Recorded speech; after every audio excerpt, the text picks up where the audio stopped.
Hello again, my friends. Welcome back to the Speak Easy English show. I'm really glad you're here today. Truly. Maybe you're listening quietly. Maybe you're watching, but not speaking yet. And that's okay. You're still learning. You're still showing up. And you're still very welcome here. Hi, everyone. It's really nice to be here with you again. And I want to say something honestly. If you've ever answered, "How are you?" with, "I'm fine," even when you weren't really fine, not sad, not upset, just not fine, you're not alone. I've done that too. And most people don't say "I'm fine" because they don't care. They say it because they want to be polite, because they don't want to take too much space, because they don't know what else feels safe to say. Sometimes "I'm fine" means I don't want to explain. Sometimes it means I'm a little tired. Sometimes it just means I don't know what to say next. So today, we're not here to judge that habit. We're here to understand it. Because today, we're talking about a very common habit, a very small sentence, but one that quietly stops conversations. I'm fine. Before we change anything, let's pause for a moment. Let's make something very clear. Saying "I'm fine" is not wrong. It doesn't mean your English is bad. It doesn't mean you're boring. It doesn't mean you failed. It doesn't mean you don't have feelings. It doesn't mean you don't want to speak. It simply means you chose a sentence that felt safe in that moment.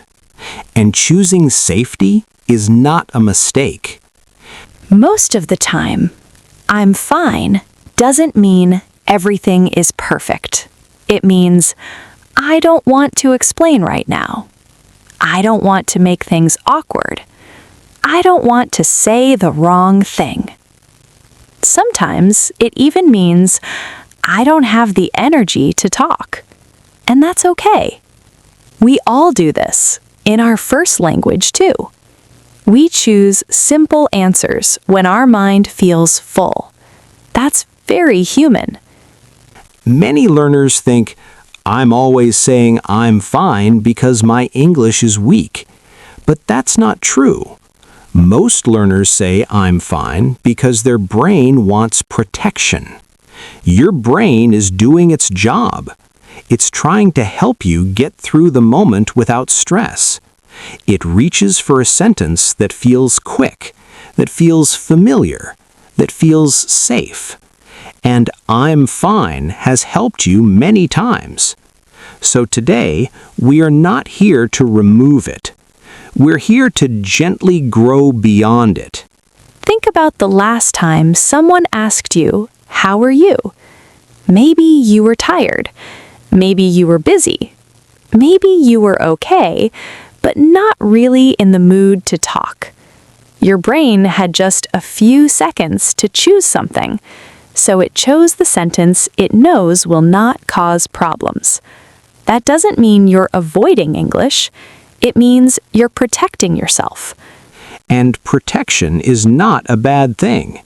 But sometimes that protection becomes a habit.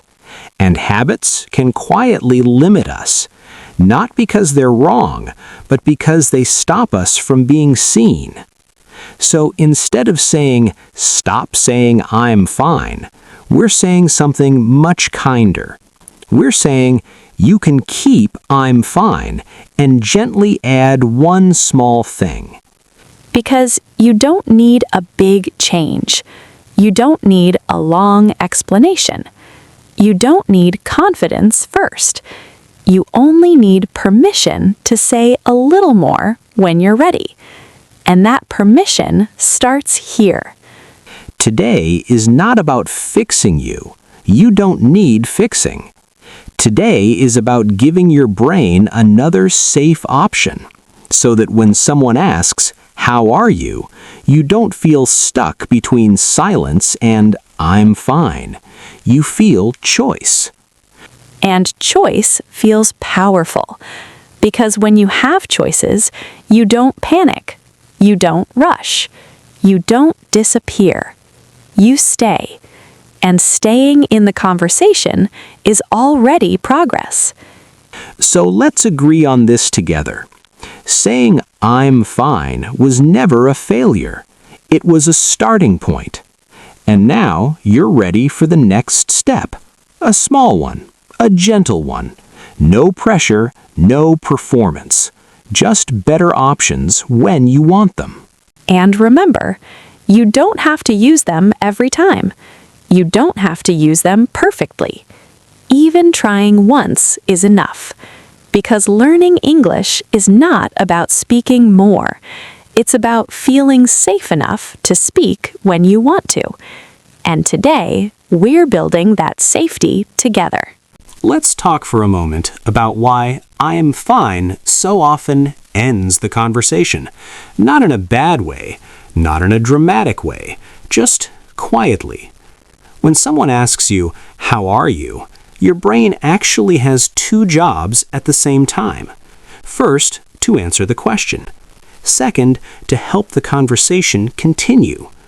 And both of these happen very quickly, almost automatically. I'm fine does the first job very well. It answers the question. But it doesn't help with the second job. It doesn't show what comes next. So even though the sentence is correct, the conversation has nowhere to go. From the other person's side, here's what usually happens. They hear, I'm fine. And their brain says, oh, okay. Not because they don't care, not because they're bored, not because they don't like you, but because there's nothing to respond to. There's no detail, no feeling, no opening. So the moment gently ends, not loudly, not awkwardly, just quietly. And this is where many learners start blaming themselves. They think, why does this always happen to me? Why do conversations stop so fast? Why do I feel invisible? But the problem is not you, and it's not really the words either. The problem is direction. I'm fine answers the question, but it gives no direction for what should happen next. Think of a conversation like a small path. One person opens the path by asking, how are you?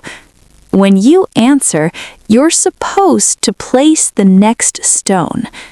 I'm fine is a complete stone, but it doesn't point anywhere, so the other person doesn't know which direction to step next. This is not something native speakers think about consciously. They've practiced this pattern their whole lives. But as a learner, your brain is still learning the rhythm. And without guidance, it chooses the safest exit, silence, or a polite smile. And then the moment passes. And here's something important. Saying, I'm fine, is not rude. It's not incorrect. It's just final. It sounds like the end of a sentence and the end of the moment. So the other person usually responds with, oh, okay, that's good. Nice. And then nothing else. So when we say, I'm fine, stops the conversation, we don't mean it's wrong. We mean it's complete. Too complete. And conversations need a little bit of space, a little unfinished feeling, a small opening. That's why today, we're not asking you to stop saying, I'm fine. We're simply asking you to soften it, to leave a small door open so the other person knows, oh, I can step in here. When your brain understands this, something changes. You stop thinking, I'm bad at conversation, and you start thinking, oh, my answer just needs direction. That shift matters, because direction feels manageable. Confidence feels big, fluency feels far away, But direction? Direction is small. And today, we're going to give your brain some very safe directions. Directions that don't require long sentences. Directions that don't require confidence first. Just small signals that say, I'm still here. And when you give that signal, conversations feel lighter. Not perfect, not exciting, but alive. And that's all we're aiming for. Not long conversations, not deep conversations, just conversations that don't stop too soon. So remember this. I'm fine didn't fail you. It did its job. Now we're just giving it a little help. One small step at a time. Before we begin, I want you to remember something important. You are not here to change who you are. You are not here to suddenly speak more. You are not here to impress anyone. You are here to make conversations feel a little easier, a little longer, and a little more human. That's all. Tool 1. Add one small detail. The easiest upgrade is to add one small detail. Just one. Not a story, not an explanation, just one extra word or phrase that gives your answer a little life. I'm fine, just a little tired. I'm fine, busy today. I'm fine, long day. That's it. Nothing fancy, nothing risky, just real life. Notice what you didn't change. You didn't change the grammar. You didn't make the sentence longer. You didn't add pressure. You just opened the door a little. And when the door is open, the other person knows what to do next. They might say, "Oh, busy? Yeah, me too. Hope you can rest later." Now the conversation has direction. Tool 2. Use a real feeling. The second option is to use a real feeling. But let's be very clear. You do not need big emotions. You don't need to be happy. You don't need to be excited. You don't need to explain your mood. Just honest, simple feelings. I'm okay, just relaxing. I'm good, a bit sleepy. I'm doing all right today. These sentences feel natural because they sound like real people, not like a lesson, not like a performance. Notice something important here. None of these are dramatic. None of these are risky. None of these make the moment heavy. They're gentle honesty. And gentle honesty feels safe for both people. Sometimes learners think if I share a feeling, it's too personal. But these feelings are light. They don't ask for advice. They don't ask for sympathy. They simply let the other person see you a little. And that's enough. Now, let's keep the conversation going gently. This is where short questions become your best friend. I'm fine. How about you? I'm good today. And you? I'm okay. How's your day? These questions are powerful because they do something very important. They share the moment. When you ask a small question, you're no longer carrying the conversation alone. You pass it back. And that reduces pressure. Because now, you're not searching for words. You're listening. And listening gives your brain a rest. And here's something comforting. You can use the same question again and again. How about you? And you? How's your day? Repeating safe questions is not boring, it's smart. So let's slow down and look at this clearly. You don't need 3 tools at once. You don't need to remember everything. You only need one small upgrade. You can add one detail, share one soft feeling, or ask one small question. That's it. And even using one of these once a day is enough to change how you feel, because the goal is not to speak more. The goal is to not disappear, to stay in the moment just a little longer. And when you stay, your confidence grows quietly. Not from big conversations, not from perfect English, but from moments like these. small, safe, human. One better answer at a time. Now let's practice together. And before we begin, I want to remind you of something important.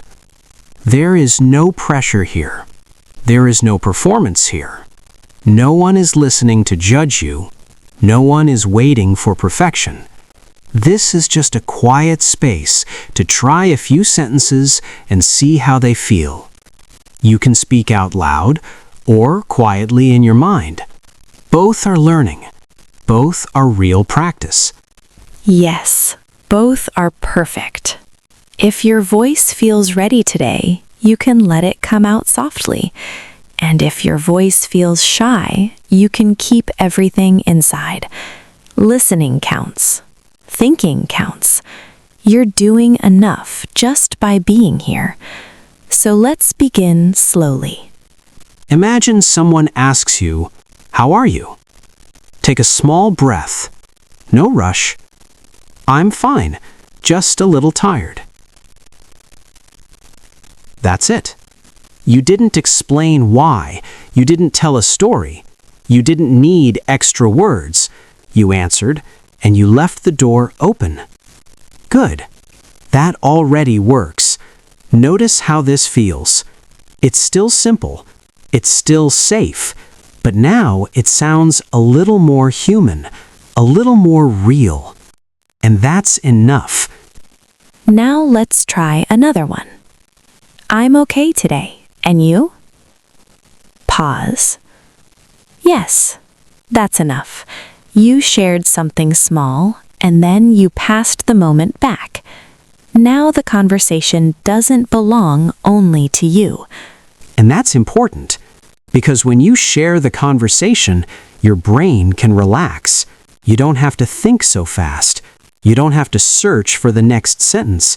You can just listen. Let's try one more. Again, slowly. I'm good.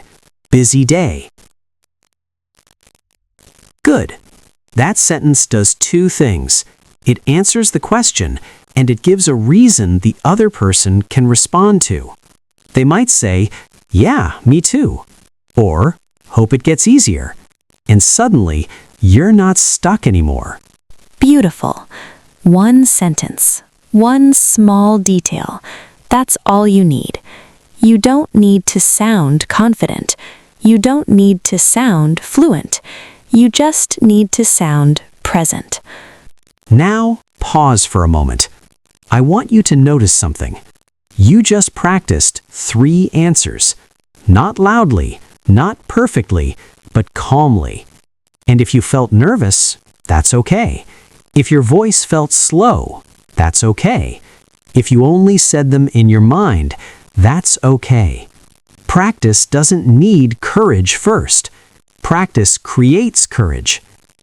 Many learners believe practice only works when it feels confident, but that's not true. Practice works when it feels a little uncomfortable and you stay anyway. Even listening to these sentences is teaching your brain something new. It's learning the rhythm, the flow, the feeling of safe English. Now imagine this in real life. Someone asks, "How are you?" And instead of your mind going blank, instead of your voice disappearing, one sentence appears. "I'm fine, just a little tired." Or, "I'm okay today. And you?" Or, "I'm good, busy day." That's it. You don't need to choose the best one. Anyone is enough.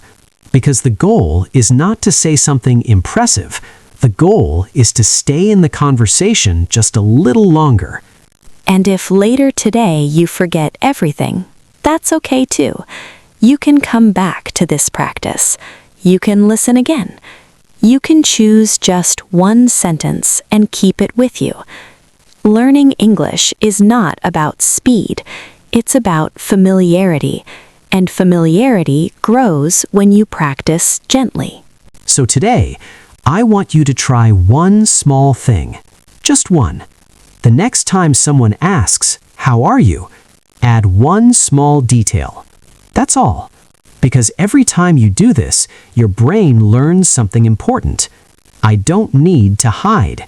I don't need to rush. I know what to say next. And that feeling changes everything.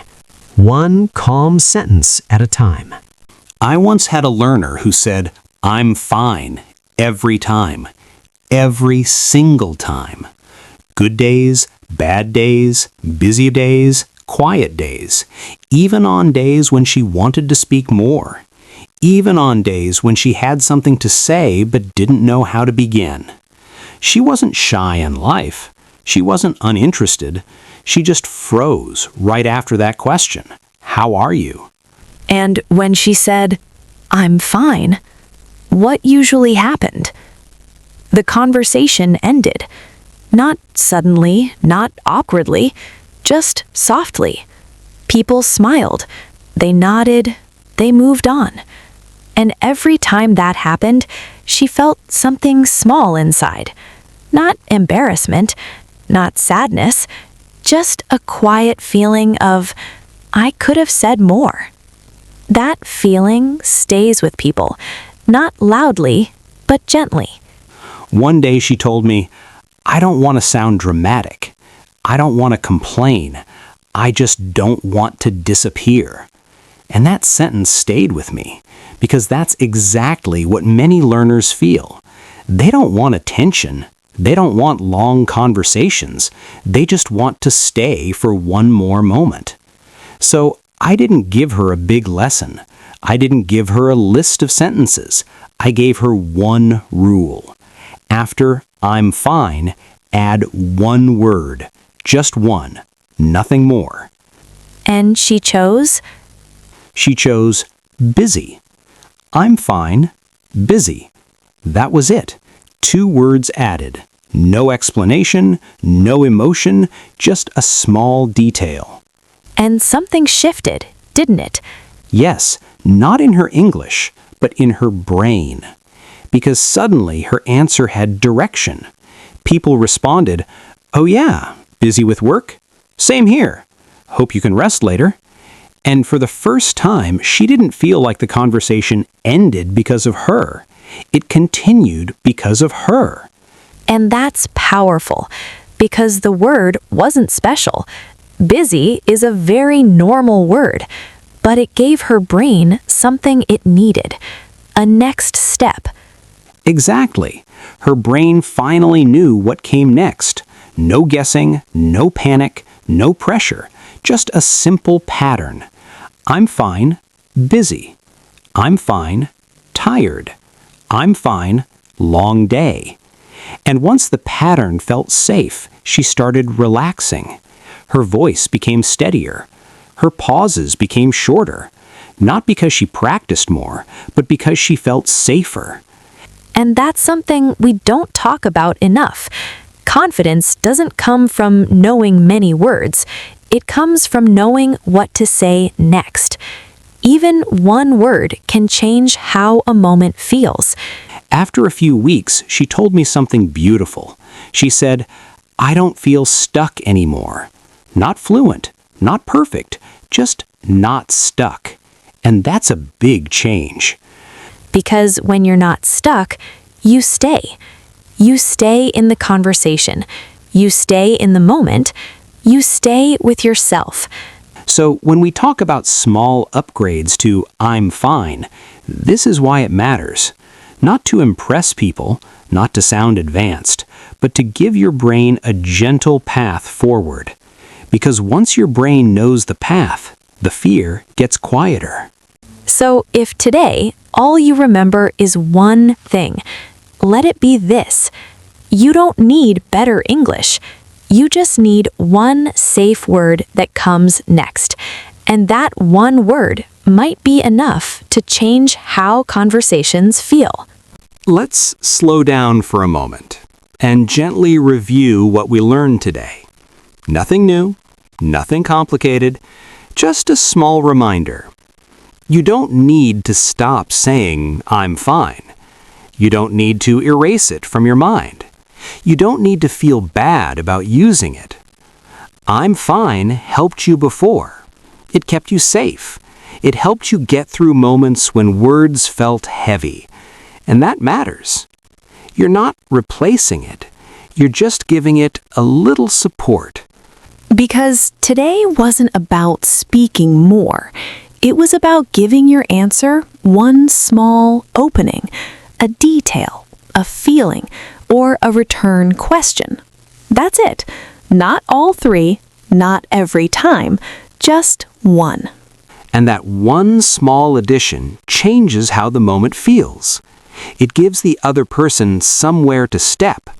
It gives your brain a clear next move. Small upgrades, but a big difference. Not in grammar, not in vocabulary, but in how calm you feel inside the conversation. And if you're thinking, I'm not ready to use this yet, that's okay. Even understanding this idea is progress. Even hearing these examples is practice. Learning doesn't always look loud. Sometimes learning looks like listening quietly and thinking, oh, I see, and that counts too. So if you remember only one thing from today, remember this. You don't need perfect English to keep a conversation alive. You just need to know what comes next. And now, you do. Now, it's your turn. And before I ask, I want to say something important. This is not a test. This is not homework. No one is checking your level. This is just a small, safe moment to practice. Question of the day. What is one better answer than I'm fine? Just one line. It could be something simple, like, I'm fine, just busy. I'm okay today. I'm good. How about you? You don't need to explain it. You don't need to write more. You can write it in the comments. You can say it quietly to yourself, or you can just think it. All of it counts. Because every time you do this, your brain learns something gentle but powerful. I don't freeze. I have options. I know what to say next. And that feeling, that calm feeling, that's how confidence actually grows. Slowly, softly, one safe sentence at a time. Before we go, I want you to know what's coming next. In the next episode, we'll talk about something very common and very real. How to keep a conversation going after the first question. Because starting a conversation is one thing, but continuing it, that's where many learners begin to feel unsure. You answer the first question, you feel okay for a moment, and then your mind asks, what now? That pause can feel uncomfortable. It can feel like pressure, and sometimes it makes you want to disappear from the moment. In the next episode, we'll slow that moment down. We'll show you how to stay without rushing, without searching for perfect words, without feeling like you need to be interesting or clever. Just small, safe ways to keep the conversation alive, one step at a time. And yes, we'll make that gentle too. Before you go, be kind to your voice. Some days it will feel steady. Some days it will feel quiet again. Both are part of learning. Your English is not broken. It's growing. And growth doesn't rush. It moves slowly, with patience and care. One small sentence at a time. Speak easy, my friends. We'll take the next step together. Bye-bye. Bye-bye now.